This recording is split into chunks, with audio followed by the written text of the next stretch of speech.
Hello everyone, आज हम बनाना सीखेंगे कॉलर वाली कुर्ती की कटिंग कैसे की जाती है। तो कॉलर वाली कुर्ती की कटिंग करने के लिए हमने सबसे पहले एक अपने फैब्रिक को 1/4 में बिछाएंगे और फिर हम उस पर शोल्डर की कटिंग करने के लिए निशान लगाएंगे। शोल्डर हम लेंगे 7.5 इंच। जब भी हम कॉलर वाले कपड़े को कटिंग करते हैं तो हमें शोल्डर 7.5 इंच लेना है। और अगर कोई मोटी है, जो बहुत ज़्यादा मोटे लोग होते हैं, जो बहुत हेल्दी होते हैं, उनके लिए हम लेंगे 8 इंच पे।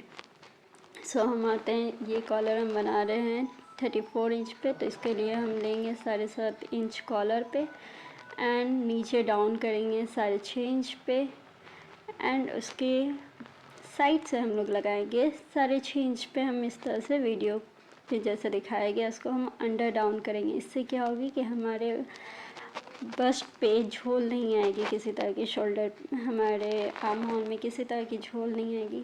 उसको लगाने के बाद अब हम लगाएंगे फिटिंग साइज़ हमारा है यहाँ पे 9.5 इंच पे हमने टिक लगाया। अब नीचे हम आएंगे कमर के निशान पे, कमर हम लगाएंगे 6.5 इंच पे टिक एंड उसके बाद हम लगाएंगे हिप के निशान जो कि हमारा आएगा 15 इंच पे।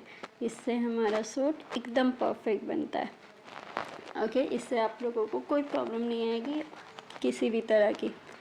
अब हम लोग कमर के इंच लगाएंगे। कमर को हमने लिया 8.5 इंच पे और हम लोग 2 इंच एक्स्ट्रा मार्जिन के लिए लेंगे। मार्जिन आप अपने हिसाब से रख सकते हैं।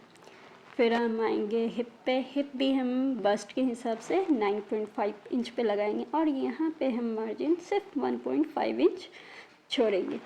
इसके बाद हमने जो निशान लगाया है उस निशान को हम आपस में अच्छे तरीके से मिक्स कर लेंगे ताकि किसी तरह की कोई प्रॉब्लम ना हो। धीरे धीरे आराम से हम निशान को टिक लगाते जाएंगे एंड आप लोग अपने हिसाब से, बहुत सारे लोगों के पेट निकले हुए होते हैं तो वो अपने हिप के साइज़ को एक्स्ट्रा रखते हैं। तो अगर आप किसी ऐसे कस्टमर का सिल रहे हैं जिसके पेट निकले हुए हैं तो हम अपने ब्रेस्ट के अकॉर्डिंग 1 इंच एक्स्ट्रा बढ़ा देंगे।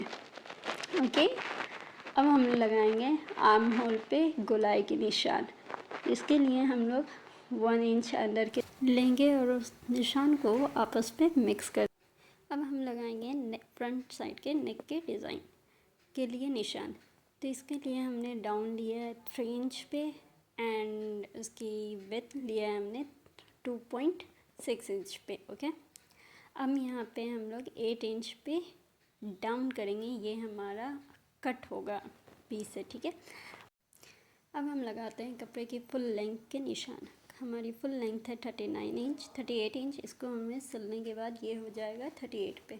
तो हमने 1 इंच एक्स्ट्रा मार्जिन लेते हुए 39 इंच पे टिक लगाया है और हमारे दामन को हमने लगाया है 10.5 इंच पे और 1 इंच एक्स्ट्रा मार्जिन लेते हुए। बहुत लोगों को दामन चौड़ी पसंद होती है, इसलिए मैंने 10.5 इंच पे कस्टमर की डिमांड पे लगाया है। अब हम सारे कपड़े को जैसे हमने निशान लगाया था, अब हम अपने निशान के अकॉर्डिंग कपड़ों को सेम उसी तरह कटिंग कर लेंगे। कटिंग ध्यान से करना है आपको, कपड़े ऊपर नीचे कपड़े को अच्छे से मैच करके रखना है ताकि कपड़े इधर उधर स्लिप ना करें।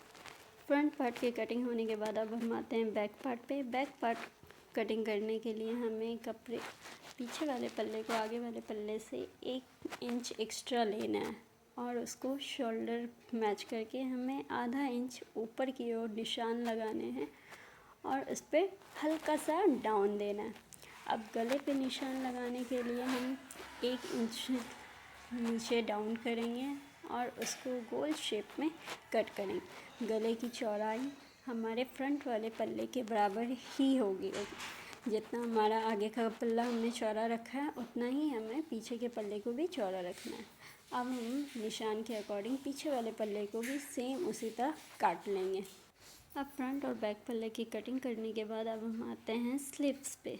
स्लीव्स के लिए हमने कपड़े को 4 फोल्ड में रखा है और 2.5 इंच में हमने कपड़े को डाउन किया है और इसे वेव की शेप में हमने निशान लगा लिया है। स्लीव्स की लेंथ है 18 इंच और हमने नीचे 6.5 इंच पे टिक लगाया और उस दोनों निशानों को आपस में हमने जॉइंट कर लिया है।